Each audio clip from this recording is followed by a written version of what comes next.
Number 1 channel के number 1 show कच्चा चिट्ठा की शुरुआत यहां पर करेंगे दुनिया की सबसे बड़ी खबर के साथ। एक हफ्ते से रुकी इजराइल और हमास की महाजंग आखिरकार फिर शुरू हो गई और ऐसी जंग हुई कि 24 घंटे से भी कम वक्त में गाजा में मौत का सैकड़ा तक पार हो चुका है। एक हफ्ते से चल रहा सीज फायर खत्म होते ही इजराइल ने गाजा पर ऐसे अंधाधुंध हमले चालू कर दिए कि गाजा रहम की भीख मांग रहा है।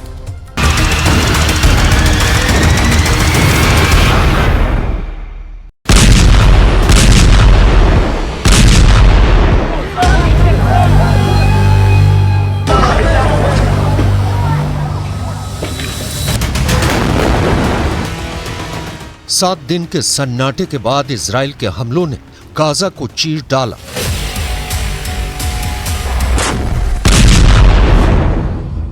एक हफ्ते बाद इजराइल की चुप्पी जब टूटी तो गाजा पट्टी चीख उठी। 7 दिन के सीज फायर के बाद इजराइल के अंदर सोया शेर जब जागा तो हमास के लड़ाकों को जान बचाने के लिए न आसमान मिला न जमीन। इजराइल के लड़ाकू विमानों ने आसमान से बमों की ऐसी बारिश की है कि हमास के लड़ाकों पर मौत बरस पड़ी है। मगर इजराइल ने हमास के लड़ाकों के भागने के लिए जमीन भी नहीं छोड़ी है, क्योंकि इजराइल की तोपों से निकले गोले हमास के ठिकानों पर फट पड़े। 7 दिन बाद सुबह 7 बजे इजराइल और हमास के बीच सीज फायर खत्म हुआ और उसके खत्म होने के आधे घंटे बाद ही इजराइल ने ऑल आउट वॉर शुरू करने का ऐलान कर दिया। इजराइल के प्रधानमंत्री बेन्यामिन नेतन्याहू सीज फायर के पहले दिन से सीना ठोक कर कह रहे थे कि सीज फायर का मतलब जंग का एंड नहीं है, जंग पूरी तरह से जारी है और तब तक जारी रहेगी जब तक हमास का हर लड़ाका मौत के घाट नहीं उतार दिया जाता। यानी इजराइल ने जो कहा वो करके दिखा दिया। 7 दिन बाद उसने गाजा में वो तांडव शुरू किया है जो गाजा में हमास के चीफ याहिया सिनवार का सीना गोलियों से छलनी करने के बाद ही रुकेगा।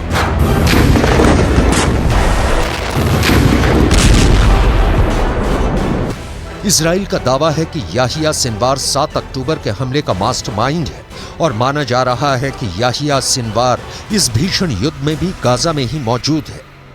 इजराइल याहिया सिनवार तक कैसे पहुंचेगा, उसे किस तरह अपने जाल में फंसाएगा, उसके इस प्लान से भी आज पर्दा उठाएंगे। लेकिन उससे पहले ये जान लीजिए कि याहिया सिनवार के गिरबां पर हाथ डालने से पहले इजराइल ने अपने हमलों का जो ट्रेलर दिखाया है उसमें हमास के लड़ाके कीड़े मकोड़ों की तरह मारे जा रहे हैं।